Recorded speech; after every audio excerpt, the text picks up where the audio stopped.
हरी नागपुर गांव में रहने वाला एक इलेक्ट्रीशियन था।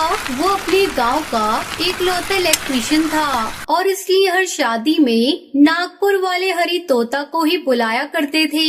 एक रात जब हरी एक शादी से अपना काम खत्म करके घर वापस लौट रहा था, तब अचानक ही उसे गांव की नदी के पास बैंड बाजे की आवाज आने लगी। वो ये सुनकर बहुत हैरान हुआ। अरे ये बैंड बाजे की आवाज कहाँ से आ रही है? ये नदी के पास वाली जमीन तो दलदल बन चुकी है और कई पक्षियों की उसमें धंसने की वजह से मौत भी हो चुकी है। तो फिर ये सब क्या है? ये कहते हुए हरी तोता ने अपनी साइकिल घुमाई और नदी के पास देखने गया कि इतनी रात में उस रास्ते से किसकी बारात जा रही है। जैसे ही वो नदी के पास पहुंचा, उसकी आंखें फटी की फटी रह गईं। उस नदी से बारात जा रही थी। बाराती बहुत ही खुश थे और नाच गा रहे थे, मगर सभी बाराती पक्षी नहीं बल्कि भूतिया चिड़िया की आत्मा थे। और उस बारात का दूल्हा कालू कौआ सबसे डरावना लग रहा था। आज मेरे यार की शादी है, आज मेरे यार की शादी है। कालू, आज तो तुम बहुत खुश होंगे। हाँ यार, आज मेरी सपनों की रानी टूनी चिड़िया से शादी होने वाली है। मैं बहुत खुश हूँ।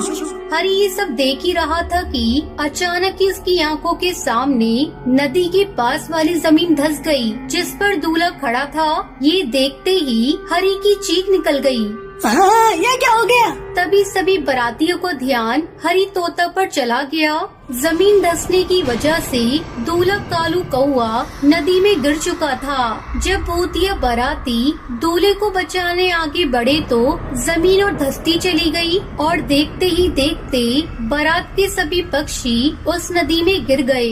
इतना बड़ा हादसा सिर्फ कुछ ही मिनटों के अंदर हो चुका था। ये सब देखकर हरी बहुत ज्यादा डर गया था। वो वहाँ से भागने की कोशिश करने लगा, लेकिन वो हिल नहीं पा रहा था। तभी हरी को ऐसा लगा जैसे उसके पीछे कोई खड़ा है।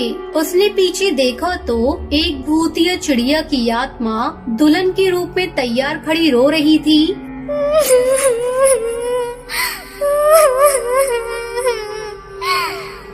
भाई साहब, हमारी मदद करो। मेरा होने वाला दूल्हा उस नदी में गिर गया है। उसे बचा लो भाई साहब, उसे बचा लो। मैं कुंवारी ही मर जाऊंगी। देखो, आज मेरी शादी थी, मेरा दूल्हा मंडप तक नहीं पहुंचा। उसे बचा लो, नहीं तो मैं तुम्हें जिंदा नहीं छोड़ूंगी, समझे तुम? हरी उसकी आंखों में देखते ही देखते उसके वश में आ गया। धीरे धीरे वो नदी की तरफ जाने लगा और सभी भूतिया चिड़िया की आत्मा उसके आसपास इकट्ठी होकर जोर जोर से रोने लगी।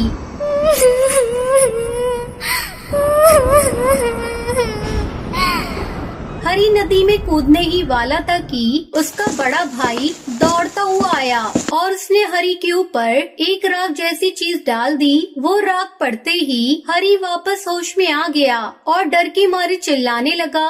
तब तक वो सारी भूतिया चिड़िया की आत्मा वहाँ से गायब हो गई थी। फिर उसका भाई बंटी उसे घर लेकर आया। उसकी दादी ने उसे बताया, जब मैं 6 साल की थी तब मैंने सुना था कि नदी के पास गुजरने वाली एक बारात के सारे पक्षी नदी में गिरकर मर गए थे। उसके बाद जितने भी पक्षी रात के समय उस नदी से गुजरे, उनमें से न जाने कितने पक्षियों ने नदी में कूदकर अपनी जान दे दी और इसलिए कोई भी पक्षी उस नदी के रास्ते से नहीं जाता।